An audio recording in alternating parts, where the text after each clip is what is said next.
Voilà, heureux de vous retrouver au World Impact Summit. Alors je vais tout vous dire, puisque moi je suis transparent. Lors d'Astorg, ça faisait des lustres qu'on ne s'était pas vu dans une autre vie professionnelle. Elle me reparlait de mes débuts, elle-ci, vous vous rendez compte? Bon. Lors d'Astorg, soyez la bienvenue dans le studio de l'hémicycle. Merci Alors, de m'accueillir. on ne va pas égrener nos souvenirs, mais ce qui m'intéresse, c'est cette plateforme. Donc vous êtes la directrice générale Alliance Forêt. Peut-être en un mot, moi ce qui me fascine, on en parlait, c'est que vous arrivez sur la question tellement difficile de la transition écologique à faire parler en même temps des entreprises et en face des activistes qui sont plutôt des écolos radicaux. Exactement.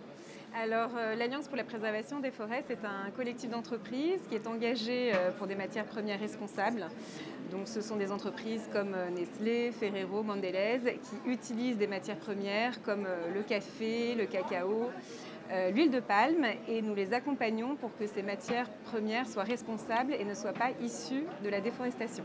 Alors, café, cacao, bon, huile de palme, je mets de côté, mais voilà deux matières premières importantes pour plein de préparations dont les prix ont énormément augmenté. Et ben on dit que la sécheresse, donc le réchauffement climatique, est responsable finalement de la hausse des prix de la tonne de cacao et de la cabosse de café.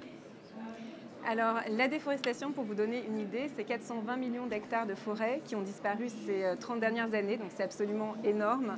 C'est l'équivalent de la superficie de l'Union européenne.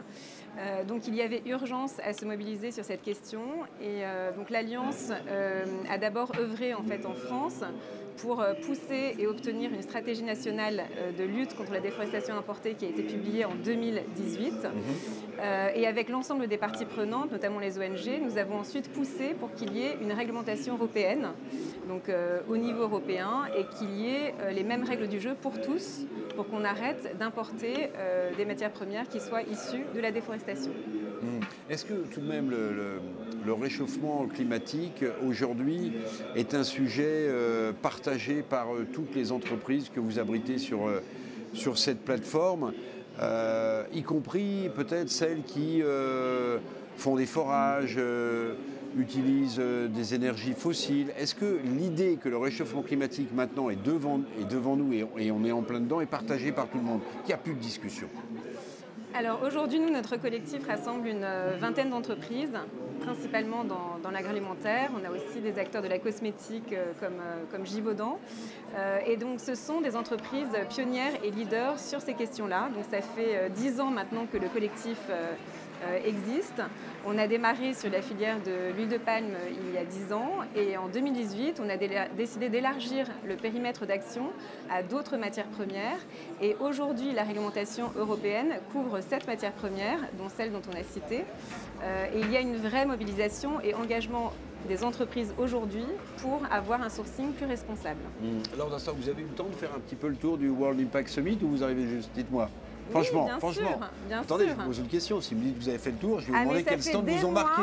Ça fait des mois que je travaille sur la programmation avec alors, Nicolas. Qu'est-ce qu'il faut ne pas louper avec Nicolas Pereira, le président du World Economic Summit? Qu'est-ce qu'il faut ne pas louper sur ce sommet? Alors, on a la Dites-moi, chance... je ne vais pas avoir le temps de regarder tous les stands, moi je travaille. On a la chance d'avoir avec nous Estelle Lefébure, qui est marraine. Que j'ai croisée tout à l'heure à la gare en arrivant. Exactement, oui, on s'est croisés, donc qui est marraine de cette 7e édition et qui est aussi fondatrice de l'association Spéromarée pour la préservation des forêts. Elle viendra nous en parler, exactement, aujourd'hui ou demain. Et l'Alliance pour la préservation des forêts est partenaire de cette association, puisque en fait, les forêts et les océans, ce sont des puits de carbone qu'il faut protéger. Et on ne pourra le faire qu'ensemble. Donc elle est sur son stand, Estelle? Elle est sur son stand, on peut aller la voir. On peut aller la voir, elle est disponible. On peut aller discuter. Exactement, bon. Profitez-en. Laure, merci beaucoup, Laure d'Astorg, d'avoir consacré quelques minutes à cette interview en direct du studio de l'hémicycle. Et nous, on se retrouve, dans 7, 8, 10 minutes pour une nouvelle interview avec une nouvelle personnalité, toujours aussi passionnante, parler de transition écologique. À tout de suite.